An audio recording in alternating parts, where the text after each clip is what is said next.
लाल परी प्रवास करायचा म्हणलं की आपल्याला लाल परी आठवते आणि लाल परीमधून प्रवास करायचा म्हणलं की लोकांना खूप आवडते.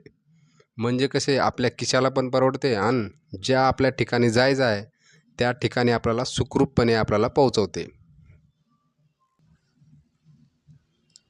पण तुम्हाला एक सांगतो, प्रवास करताना आपल्या आपल्या बॅगची जेवढी काळजी घेतो, तेवढीच काळजी आपली पण खूप महत्त्वाची असते.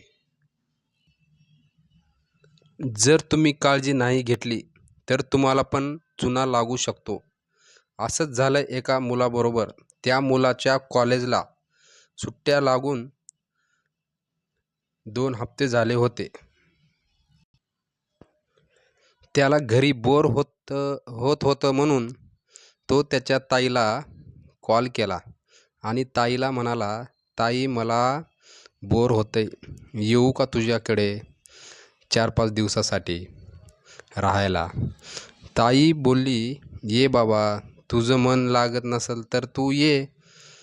ताईकडे गेला, 4-5 दिवस आराम केला आणि ताईला बोलला, "ताई, आता मी जातो." ताई म्हणाली, "तू सांभाळून जा." तो नगरवरून लालपरी पकडला, म्हणजेच आपली महामंडळ पुण्याला जायसाठी.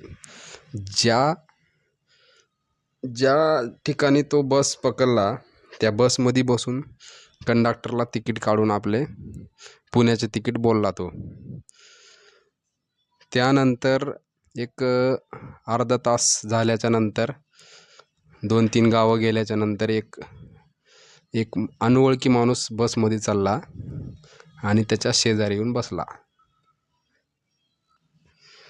आता रिकामी खुर्ची आहे म्हणून बसायला काय हरकत नाही. आता बसायला नाही म्हणायला आपण जमवणार नाही ना. तो येऊन बसला, रिकामी सीट होती म्हणून शेजारी. पण त्या मुलाला काय माहीत त्याच्यासोबत काय होणार होतं. त्या अनोळखी व्यक्तीने त्या मुलाबरोबर ओळख केली आणि गप्पा मारत प्रवास करू लागले दोघंजण. एक अर्धा 1 तास झाल्याच्या नंतर ती बस एका धाब्यावरती जाऊन थांबली जेवण्यासाठी. त्या मुलाला झोप लागलेली होती, कारण तो खिडकीच्या शेजारी बसलेला होता. थंड वारं येत होतं, त्यामुळे त्याला झोप लागलेली.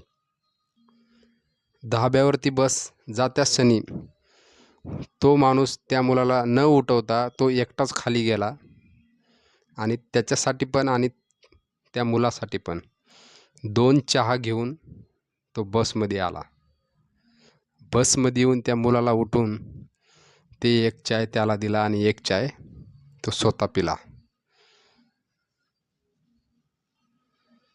पण त्या मुलाला काय माहीत, तो अनोळखी व्यक्ती आपल्याला चहा का आणून दिला. एक अर्धा तास झाल्याच्या नंतर मुलाच्या डोळ्यासमोर अंधारी येऊ लागली मित्रांनो.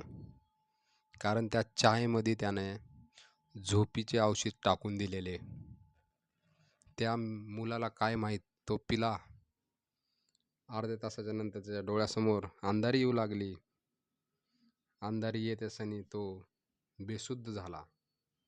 बेशुद्ध झाल्याच्या नंतर त्या मुलाच्या गळ्यामध्ये सोन्याची चैन, मोबाईल, पाकीट तो सगळं काढून घेतला आणि पुढच्या गावामध्ये तो अनोळखी व्यक्ती उतरून पळून गेला. म्हणजे मित्रांनो, जर तुम्ही प्रवास करत असलात, जर तुमच्या शेजारी जर कोणी बसत असेल येऊन, तर त्याच्यासोबत तुम्ही बोला, काय हरकत नाही. पण जर ते तुम्हाला जर काही खायला देत असेल तर त्याच्या हातचं तुम्ही खाऊ नका मित्रांनो. नाहीतर तुमच्यासोबत पण असं होऊ शकेल. काळजी घ्या मित्रांनो. जर तुम्हाला स्टोरी चांगली वाटत असली तर चॅनलला सबस्क्राईब करा. बेल आयकनला पण दाबायला विसरू नका. लाईक करा, सबस्क्राईब करा. थँक्यू.